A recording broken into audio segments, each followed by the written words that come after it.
there is a very terrible thing that happened this week, which is Russia invaded Ukraine. This hits really close to home for me because we have 6 teammates at Speechify who work in Ukraine, who live there, who are from Ukraine. I myself have spent significant amounts of time in Ukraine, particularly in Kharkiv. It's an amazing country with wonderful people. There's 44 million people who live in Ukraine that all just got disrupted. You know, I grew up in Israel. When I was young, there'd be bombings pretty regularly, and we'd have to go and hide essentially in the basement. 44 million people in Ukraine now need to do that. For the last few days, what I've been doing is tracking the location of all my teammates in a Google Sheet to make sure that everybody is safe. What city they're from, where they're headed to, and what are the most safe areas next to them. What are the borders that they have access to? I spent a significant amount of time actually trying to organize a plane to land, a private plane, to go pick up teammates. Airspace was closed to any aircraft, so if I tried to do that, I'd be putting them in further risk. And so I organized to have this plane go to Moldova, but then Ukraine closed the border for anybody between the ages of 18 and 60 who is a man. We now have teammates who have to make the decision, do they send their kids and their wives across the border and stay themselves in Ukraine? Families don't want to leave. We as Speechify already sent financial support to all the teammates there to make sure that we can cover their relocation, the gas, all the travel that they need to do. We've had a lot of people step up and take up tickets that people were in charge of to push code or push designs.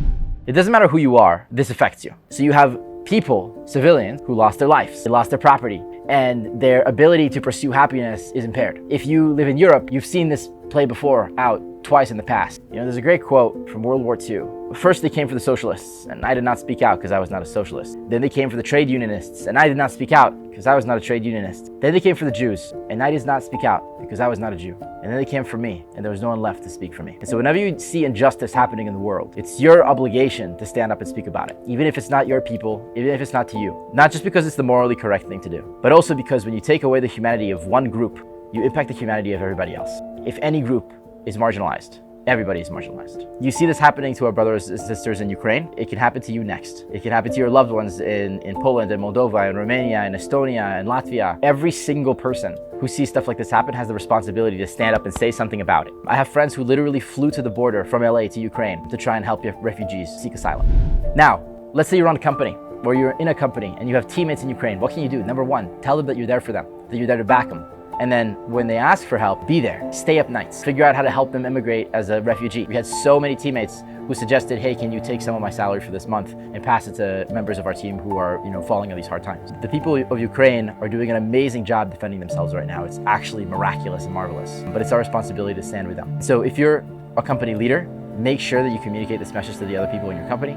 It's actually amazing the impact that one man can have as an individual, not a politician, on the lives of so many people. I just got back from spending a couple of days with Richard Branson on his island, and we spent a lot of time talking about the Ukraine situation before it flared out to the degree that it is now. He has an amazing track record of sending planes to airlift refugees from countries that have turmoil. I hope to one day be able to have more impact when I see stuff like this.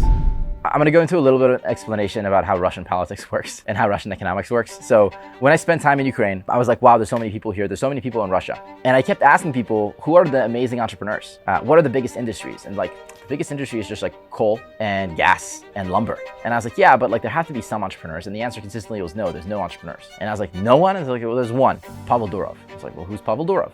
Pavel Durov started VK. VK is the Facebook of Russia, but it's also kind of like the Netflix and the Pirate Bay and a bunch of those together. It's really good user experience. This company did really well. But, after the fall of the Soviet Union, there was this KGB officer that got kind of held up as a puppet and promoted, and it was Vladimir Putin. And the people who promoted him thought they could control him, and they could not. And eventually he put all of those people in prison or killed them. And so Putin is by far the richest man in the world in terms of actual assets. They're just really well hidden. Runs Russia basically like a dictatorship. And historically what happened is actually, the president of Ukraine in the past basically abdicated to Russia. And he put a bunch of gold from the treasury of Ukraine on planes and sent it to Russia. And he completely debased the currency, which is the hryvnia. That put Ukraine in a really weak position. Well, one of the challenges is Ukraine has not been accepted into the EU yet.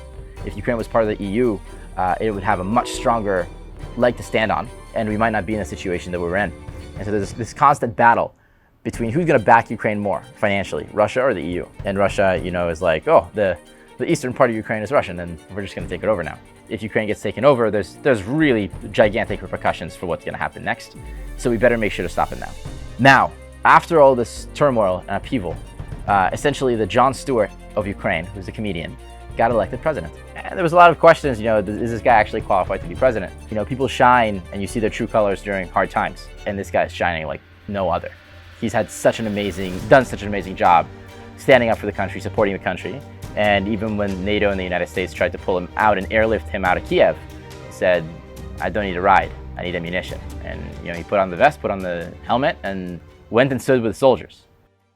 How do we get out of this situation? I actually don't know. What I do know is that every person has the right to self-determination. Us as a global community have a responsibility to support each other's rights for self-determination. So we fully support Ukraine, and I encourage you to do the same, whether it be by posting on LinkedIn or Instagram or anywhere that you have a following on social media, by supporting financially, and by making sure that you understand why what's going on is happening, and spending at least a little bit of time reading about it too.